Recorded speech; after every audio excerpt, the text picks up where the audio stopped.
Yeah, so the title, the wrestle, for me, and that's one thing that I think I want to be clear as I do this is that this thing that I'm going to be talking about, it really is my personal wrestle.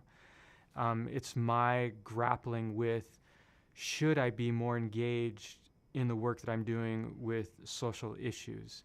And, some people don't have that wrestle. They're totally fine doing the work that they do, and I think that's great. And there's part of me that wishes I didn't have the wrestle. There's a part of me that wishes that like just go make whatever,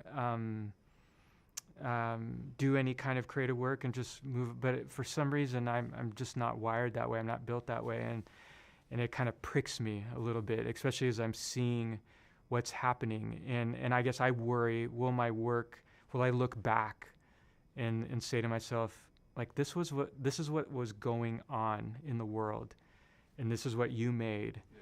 And will it be like, was it in vain? Or like, were you clueless? Were you not really looking at what was happening? And you could have, not that necessarily the things that I make can make this huge social change, but at least like, was I thinking about it?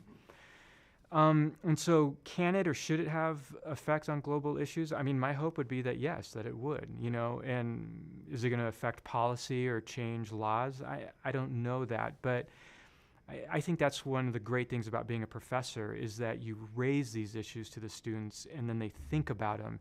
And we are teaching students that are going to be in positions of power.